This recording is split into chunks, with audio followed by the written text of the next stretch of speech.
Hey everybody, Joe with the Idaho Prepper channel, and today I'm doing a video on bugging in.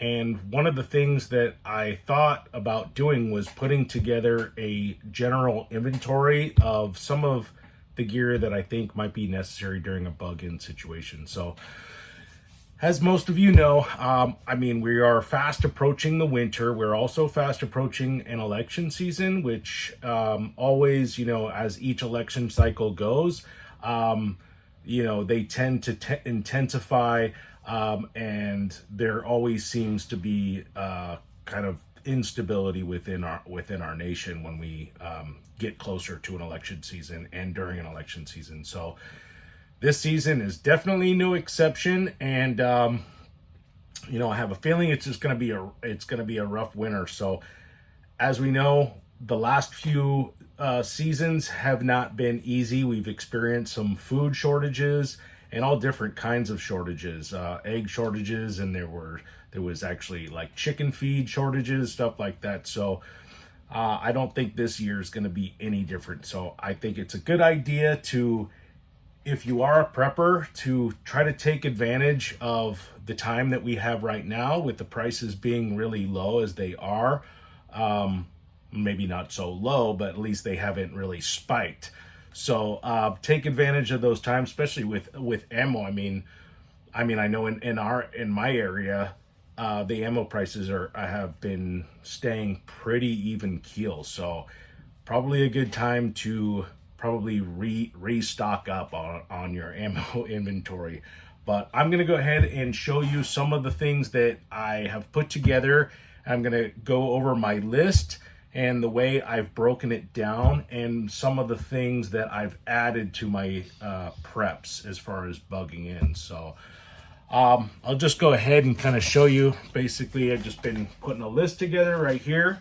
And that's one of the key things I think is so important as a prepper, is just organization and making lists. And one of the things that I really enjoy doing, it just kind of gives me kind of a clear head, especially when it deals with prepping, because prepping can be such a perplexing thing. There's so many different facets of it, and it's really easy to get complacent in different areas because there's so many areas. So I think that the best way to try to avoid that and having holes and gaps in your prepping plan is to make lists and then just recategorize it as much as you can so you don't miss anything. So this is a list that I went ahead and put together. It's not really in like an exact order of priority, but I'm going to go ahead and kind of go over it with you, show some of the things that I've added. And if those of you, if you get anything out of it, awesome. And if I've forgot anything, go ahead and let me know in the comments section. But I'll just go ahead and start with food. Obviously, I'm in my food pantry here. I've done some videos on this food pantry before, so you've all seen it. But, for any new prepper out there, when you're getting started, I always say, the first thing you probably want to start doing is putting together some canned food. So the next time you go to the grocery store, pick up a few extra cans of this and that. The next thing you should probably be focusing on is going into your food preservation area. And that should almost always start with your basics. So like not sure what the word is, but like your food, what is it? Like the basics of your food. So bread, your carbs. So like flour, rice, beans, proteins, right? Your basic foods, and storing those foods in the 5-gallon buckets with Mylar bags and oxygen absorbers. So that's usually the first step into prepping, is putting together a food storage plan, starting with the canned food and then progressing into the 5-gallon buckets with the Mylar, and then from there progressing into like freeze-dried food, stuff like that. So I'm going to go ahead and show you some of the things that I'm kind of adding. So at this point, obviously this is a working pantry. I cycle through, my family and I go through this food, so we cycle through it quite a bit. we have a pretty decent system in place. It's pretty simple, so that when people take stuff from the shelves, that it doesn't go back. So for instance, if I'm working out of a case of food, I have, if you can see, I have cases of food up there. So if somebody wants to grab a can out of a case, or pick from a case, the whole case comes down, and it stays on this shelf here next to me here, and we work out of it. Or you just empty the case onto the shelf with all the canned food. That way somebody doesn't take a can out of a case of food, but the case is still there, and it kind of creates the illusion that you have a case of food, but really it's just the box and the plastic, and there's just one can of food. So something I learned from experience. It's just something that happens. Same thing with the 5-gallon buckets. If somebody needs something from the 5-gallon buckets, that the 5-gallon bucket comes over and it sits in an area that everybody knows is like a working bucket. So we're working out of that bucket. That way somebody can grab some food, put the bucket back, and keep doing that until the bucket's empty. And the next thing you know, you just have a shelf full of empty buckets. So it's definitely something that can happen. So make sure, if you do have a food pantry and you're cycling through your food like you're supposed to with the 5-gallon buckets, that you do have a plan in place so that doesn't happen. So yeah, I mean, I haven't, like I said, the food thing can keep expanding. It depends on how much you want to expand, but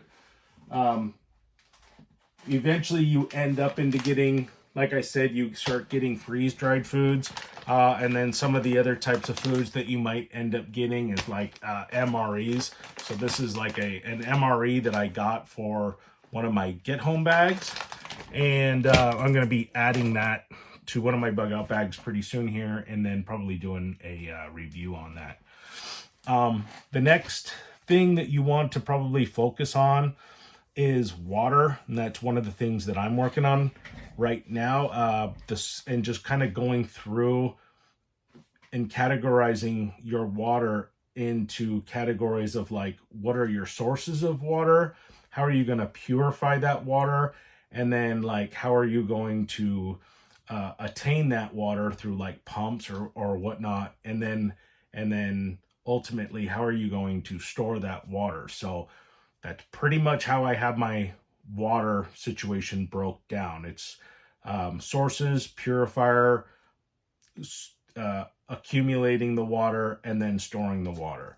So for instance, I have over here, I have this ProPure gravity fed water system, and we have ceramic filters in here. We don't really use this as much as we used to. When we were living in the city, we were purifying the water a lot more with this system.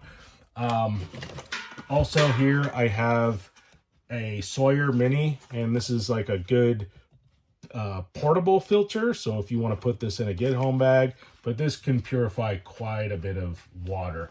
And it comes with these bags here that you can fill up with the clean water and keep with you. So I have a bunch of different ways of purifying water. Our refrigerator, we are in a well here, so our water's pretty clean. The only downside to the water straight from our well is it's a little more on the iron side.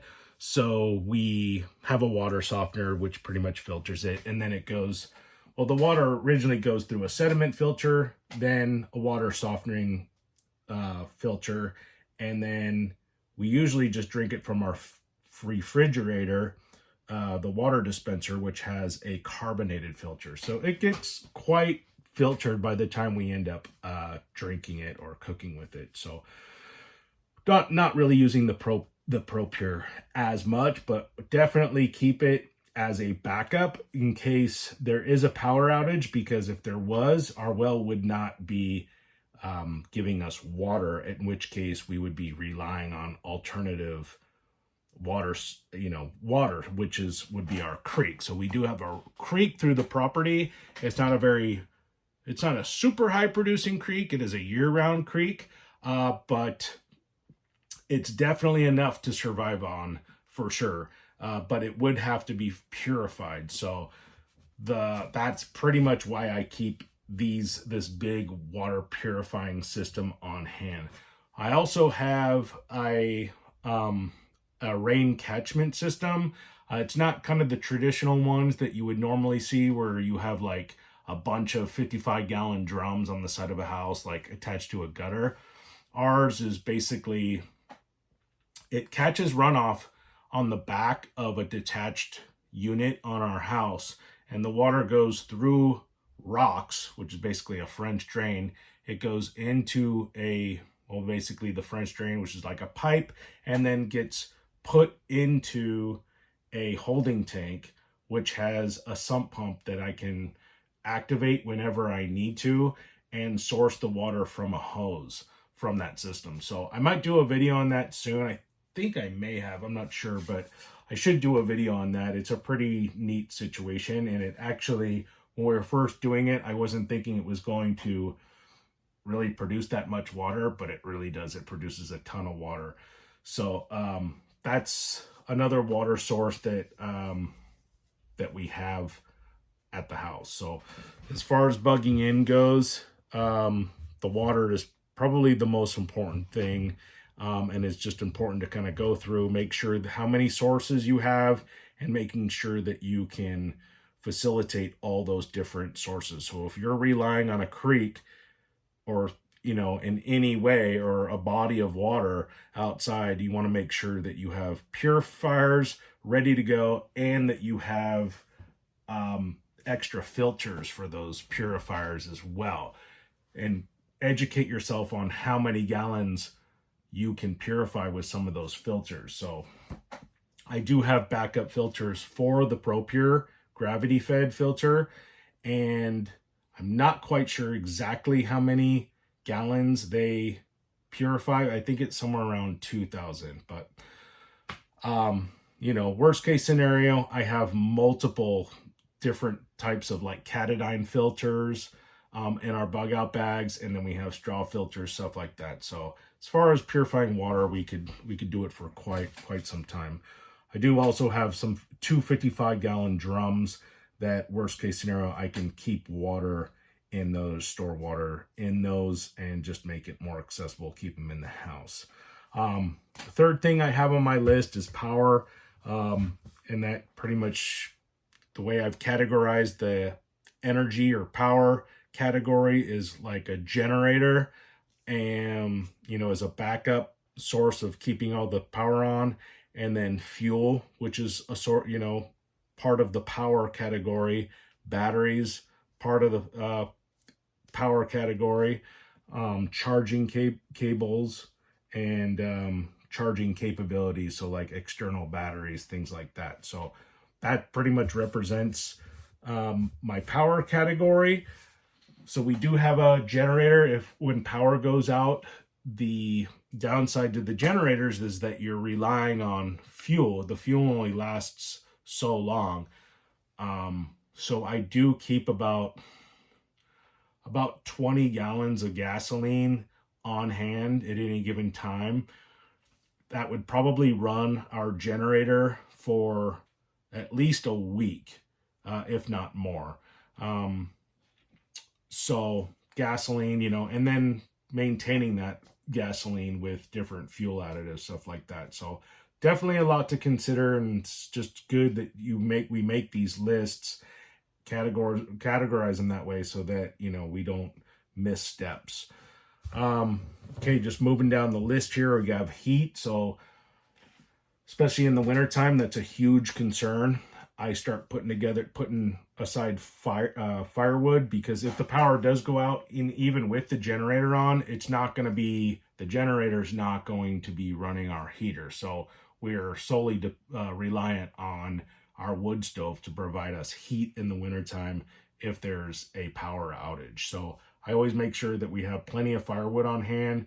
So one of the things that I added to that this year was a wood splitter.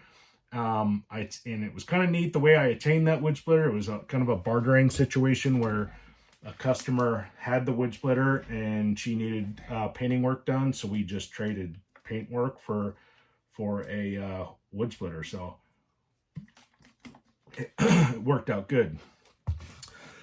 Excuse me. So I have plenty of wood on the property. I try to harvest it a year ahead of time. So I have trees that are, in the back of our property that are still drying right now, and I'll be splitting them next year. And then I have trees from the prior year that are ready to go that I'll be splitting this year. So with the heat, that means, so firewood is a part of it, our wood splitter, having an axe, making sure that my axes are all in good shape and they're sharp, and then maintaining all those things, having a wood stove and maintaining it, making sure that we're cleaning the flue and all that, so it's ready to go, when the winter comes. So again, this is part of the list, is just making sure not only that you have this stuff in inventory and that you have the supplies you need, but you're also maintaining it. You haven't forgotten to maintain it. Because last thing I want to be doing is remembering, oh wow, I didn't clean the chimney this year, and then having to get up on the roof in the dead of winter with like 5 feet of snow up there. So again, it's just another good reason to put these lists together so you know what to do. Moving down the list here, I have kit inventory. So that represents bug out bags, get home bags, and some of the supplies that are in those bags. I ended up adding flashlights into that list because it is kind of part of my kit, and I couldn't really figure out what other area or category to put flashlights in. So I just put it in kit inventories. So bug out bag, stuff like that. So I have done quite a few bug out bag videos. I'm sure you've seen them. But up here, this is where I keep some of them. This bag up here is just like an admin pouch. I keep it on my chest. It has navigational stuff and admin stuff. So if I'm on foot, it's more of kind of like this one's actually geared towards my bug out bag, and I have one that it goes with my get home bag as well. It's a little bit smaller, but basically the basics that I keep in there is like flashlights. There's some multi-tools, extra mags for my EDC pistol, knives, obviously, little bit of medical supplies, maps, binoculars, stuff like that. So that's pretty much I keep in here. This here is a get home bag that I'm actually putting together right now. I'm just in the process of kind of putting it together. But I know I get a lot of heat from people saying that I should kind of get away from the camo. And I've gone back and forth on that. I just don't have any backpacks that aren't camo. And I live in Idaho. It's just one of those things where wearing camo is just not going to really make you stand out that much. But, if it is, you do find yourself in a situation where, I don't know, maybe you're not afraid of standing out to marauders, let's say, but you're afraid of just standing out to like whatever, authority has been installed and they're trying to weed people out. Maybe it wouldn't be a good idea to have camo on if you're trying to avoid that, that kind of attention. So I am looking into getting a bag that's a little more gray man and just not as obvious. So moving down the list here, we go into communication. So communication is basically not only most people are thinking of their, Baofeng radios, handheld radios, but, most people aren't thinking of like, just basic AM, FM radios and, shortwave radios. So make sure that you have plenty of that. It's just communicating, keeping, and having, and just keep being able to, if the power goes out, that you have radios and you can at least keep tabs and know what's going on. So it's a good idea to have AM, FM radios. The other category of communication, probably not a lot of people think of this as part of communication, but it is your community, and just developing relationships, communicating with your neighbors, and developing those type of communications. So if you have neighbors that are maybe like-minded, give them a shortwave radio. Tell them that, see if they would be willing to maybe work with you in case there was, a grid down situation or SHTF situation, and you guys could communicate on, a predetermined frequency. So I have one neighbor in my neighborhood that is on board with that, and they live, and it's important, especially if they live, downstream from you, and they have a better idea of what's going on. They have more firsthand knowledge of what's happening. So if you're on a one-way street and they're, the second house on that street a mile or two down the road, it'd probably be a good idea to have communication with them, so that they can alert you with whatever's happening, a couple miles down the road. So yeah, a key part of communication. And then obviously you want to maintain, make sure that if you have those radios that you're programming them to your local frequencies and repeaters, and that you know how to use them and not misuse them.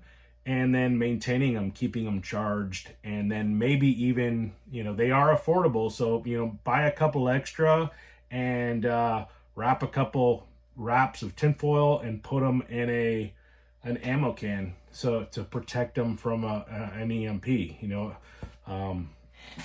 Just another level of preparation.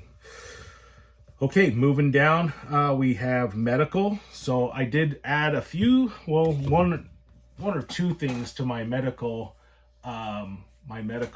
prep. So I got some of these. What are these? Now I'm forgetting the name, but these are splints. So I got some splints.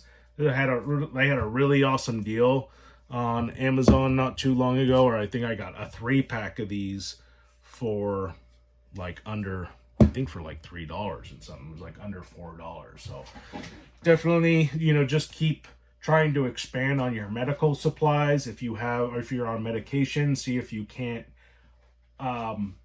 get some extra medication or whatever you're on, and just store it as properly as you can so that you get the most amount of time out of those medications. The other thing that a lot of people don't really consider, sorry, where did it go?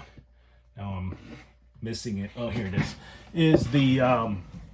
is just medical handbook. So this is probably like one of the books on survival, first aid. So this book is totally geared towards treating wounds in first aid situations during a crisis, during a grid down situation, or if you're stuck at your home and you're just relying on stuff that's around your house, and how to treat people that way. So really, really good comprehensive book on everything that is related to first aid during an emergency or SHTF situation. So I'll make sure to leave links in the description where you can get all this stuff.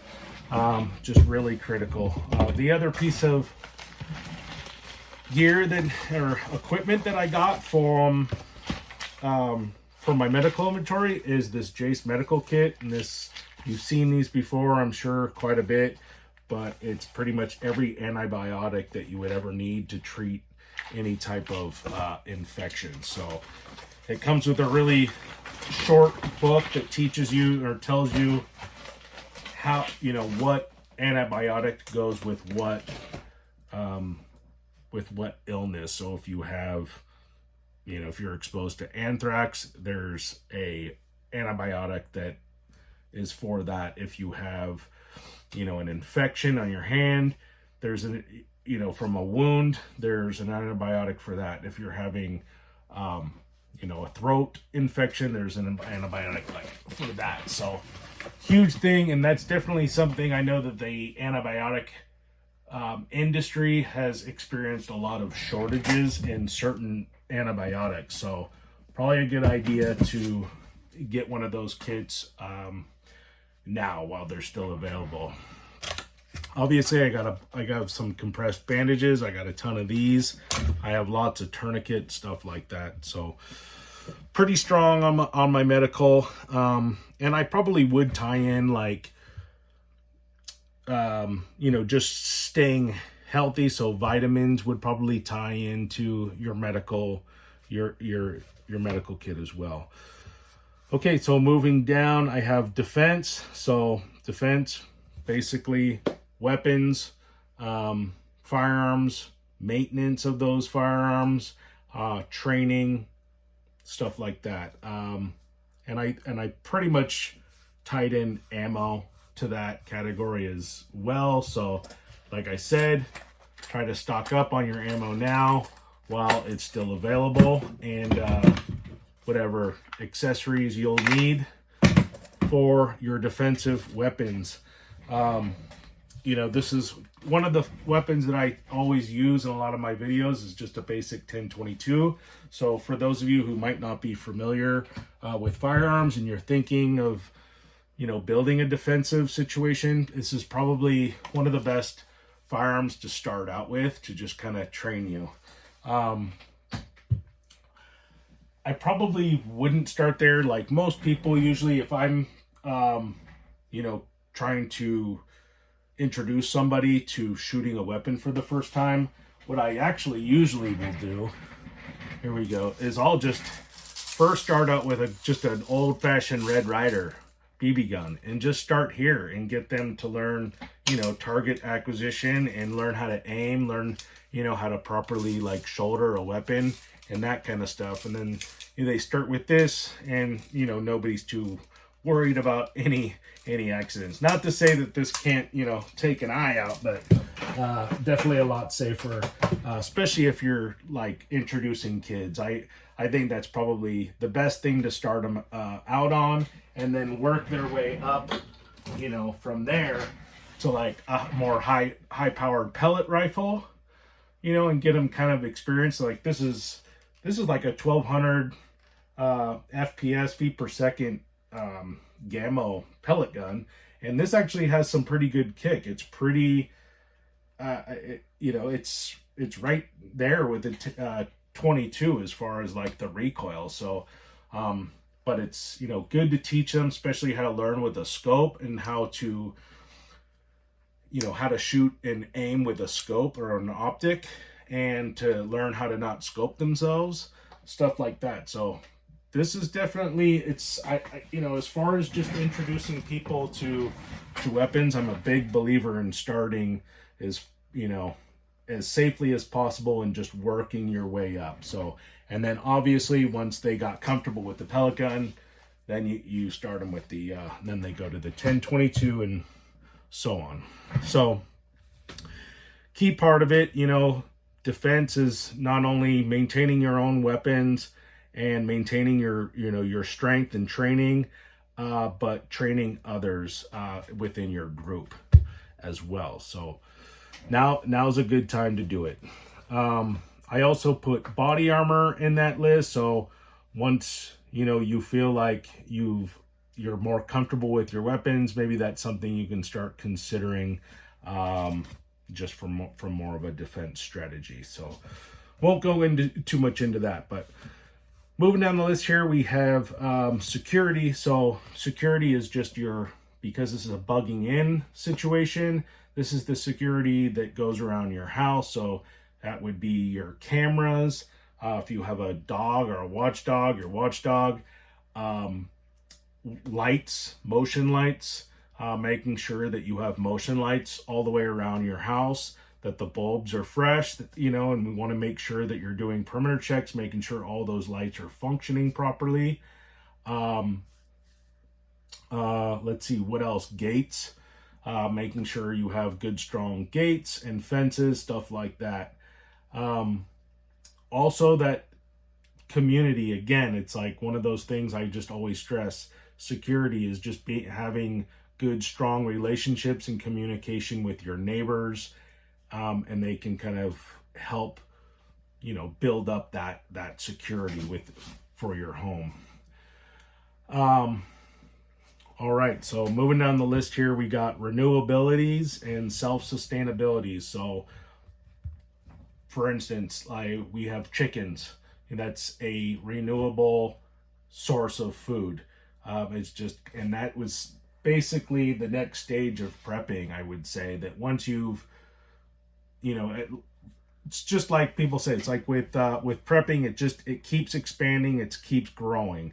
It never really stops. I mean, so the next stage of food preparedness, and I didn't put it in there because it's not really part of food, it's more part of a sustainability category, but would be farming. So chickens, quail, fish, whatever you decide to start farming, that's what you start farming.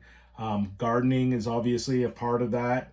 So learning how to garden, getting books on gardening, and just because that right there is just a whole category in itself. I was thinking of just making it its own category, but I thought I would just include it in like more of a renewability, self-sustainability category, because it's just such a vast subject. But I would say start a garden, even if you don't have a lot of property. Just start. If all you have is just like a backyard or something, start a backyard garden, or you just have like a deck. I mean, just grow a couple plants in pots and get, familiar. You watch some videos on it, get familiar with the different types of seeds, the different types of soils that work best, and what you need to do. So I did a video on that. It was kind of a basic how-to garden for preppers.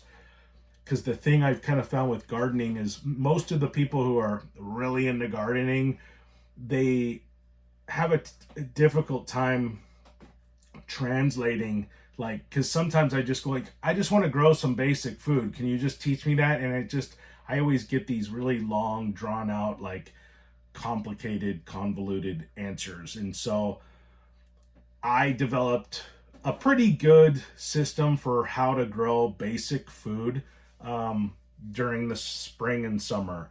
And that's pretty much it as far as like, if you just want to start, learning a little bit of gardening and just growing the basic stuffs, and you want to do it healthy and you want to do it efficiently, there are definitely some tips and tricks to it, but it doesn't have to be that complicated. So I made a quick video on that, on just how the way I garden, and I'll show you my garden is doing really well this year.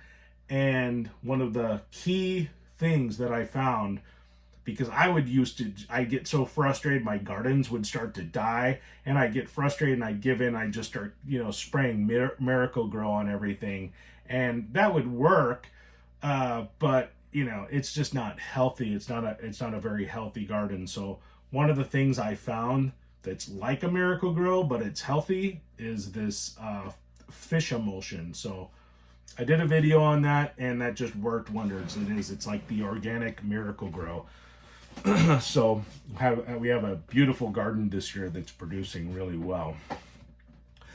Okay, so moving on from, well, I guess I shouldn't move on. Renewability, there's still some other parts of that. So yeah, I mean, you have your chickens. Hunting would be part of renewability. Developing hunting skills, hunting now, and processing that meat and getting it in your freezer. Building and repairing, like developing skills, that's kind of falls into that category. Developing skills, learn how to work on your car, learn how to like repair your roof, stuff like that. Develop skills like that. Those are just going to be critical. And then the tools and equipment that go along with those skills. So if, for instance, and this is a big thing that I'm trying to do, one of the skills that I'm really trying to work on right now is learning like automotive repair. Because, and I won't go too far into this, but I see that becoming a big issue as we go into the future, is just learning how to do that and trying to save money, because it is like, it's one of those skills that necessitates a very critical thing in our society, which is transportation. And we're very much as a society just dependent on on vehicles as our means of transportation. And I think it's just one of those things we take for granted because we always have a vehicle. Like how convenient it is to go to the grocery store. If you didn't have a vehicle, it would be extremely difficult to go to the grocery store, get your groceries, and then have to walk them back. I mean, it'd almost be impossible for a lot of people. And if the economy was to get really bad and you couldn't afford to do repair on your car, and all the mechanics were busy, or they just got out of the workforce or something, you'd have to figure it out. You'd have to repair that vehicle to make things happen. So anyways, I just think that's like an invaluable skill that not a lot of people have. I know that all the mechanics in our area are just swamped. I mean, and there's hundreds of mechanics, and they are all booked out like for a very, very long time. And one of the things that they've been saying is the newer cars that are having a lot of the issues, and then there's the parts for those cars. So it's just kind of a subject that a lot of people don't get into, but I could see it just causing some major problems for our society, is just the automotive industry, because we're so reliant on, one, the people who can do those repairs, and two, the places that are supplying the parts for those vehicles. So anyways, that's about as far as I will get into it. But develop some skills, and then acquire the tools and equipment that you're going to need for those skills. Here's an entertainment is kind of another thing that we don't talk a whole lot about, but in entertainment that's not on your phone. A lot of people, we've become as a society like so dependent on electronics like video games and stuff to keep us preoccupied and busy. But if there is like a severe power outage or an EMP or a brownout or something, we're going to be relying on non-electronic things to keep us entertained. So make sure you have that stuff in your house. You're stocking up on, books, magazines, board games, stuff like that. The next thing is cleaning and disinfecting. So if we end up in another situation where a virus becomes a threat again, and we're having to, rely, because we all remember what happened during that last virus threat. What happened with the sanitation department? It was like how impossible it was to find Purell hand sanitizer. I mean, nobody could find it anywhere. And so, one of those things, I remember like rubbing alcohol was just like, you could not find it. So get that stuff now. And then that way, when it does happen, you have enough on stock to just help other people out that don't have it or didn't prepare. But another thing to have, and this is not just for like a virus, that comes, but sanitation issues, but keep a lot of bleach on hand. So this is just some spray bleach, but bleach is just one of those invaluable things. You can treat water, you can sterilize water with it, but it's just a great product to have if we ever find ourselves in an emergency where we have to disinfect areas.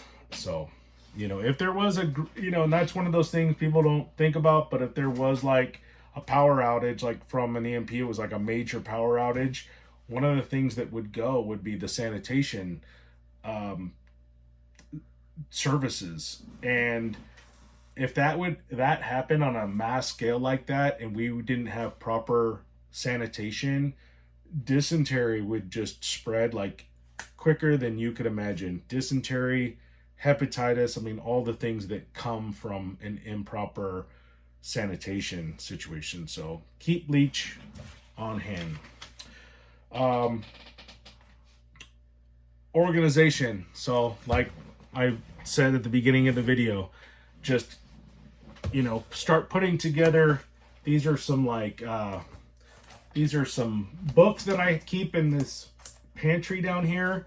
This one is focused on our plan as a family, where we meet up, the frequencies that we communicate on, so everybody has like a really good idea of what's going to happen if there's an emergency and how we're going to deal with it, and you know, where everything is in the house and how to, you know, go about doing it.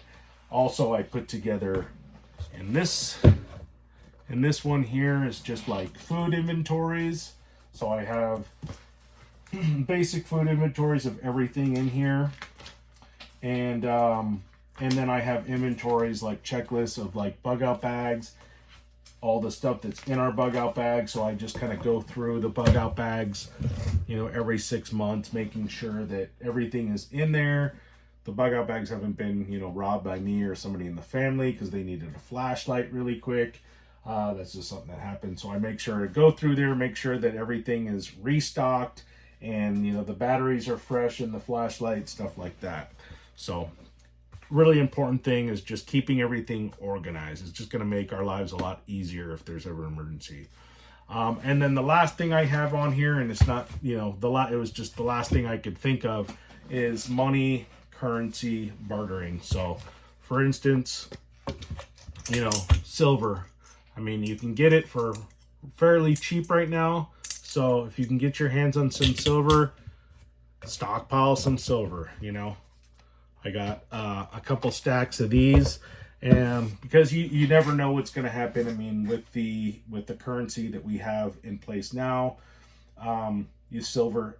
I mean, I'm not like a diehard believer in it, but you never know. It is a tangible asset. It does retain its value. You know, I definitely believe that as far as that. I don't really look at it as an investment, like something to make money on, but really it's, you know, silver, precious metals has always been something that hedges against inflation and can be used, can kind of be used temporarily as like a form of exchange. So kind of a good idea to just put some silver. I mean, who knows what's going to happen. I ended up purchasing, what my silver represents is 3 years of property tax. So worst case scenario, the economy's tanked. My main priority is to keep my shelter, keep the shelter for my family and everything. So my home is paid off, but the tax collectors will never be paid off. You can never pay them off, but you can stave them off for at least a short period of time, or however many property tax payments you can put together. That's about how long you can keep them away. So I actually went ahead and I purchased 3 years worth of property tax payments in silver. So that's what my silver represents. It represents 3 years of property tax. Just a theory that I had, you know, as far as silver, worst case scenario, I'm not making any money. But I have to keep the house. You know, maybe I can't afford to keep the utilities going, but I have to be able to keep the house and keep the house realized. And the only thing that gets in the way of that is the tax collector. So that's why I have the silver. All right. Well, that was a little bit longer video than I thought, but I hope you enjoyed it. I hope you got something out of it. Like I said, if there's anything I missed or you want to add to it, please let me know in the comment section. And if you haven't done so, make sure to hit the thumbs up button and subscribe to my channel. Also, I'm going to try and do a live stream every Saturday night. I think the last video I put out, I said every Friday night. And last week I did it Fridays. I can't really do it Fridays. It's just kind of a works thing that's conflicting with it. So I'm going to try to do that live stream on Saturday nights. So if you're interested in that, go ahead and hit the notification bell and you can be notified of when I go live. But other than that, you guys, yeah, I hope you enjoyed the video, and until the next time, stay prepared.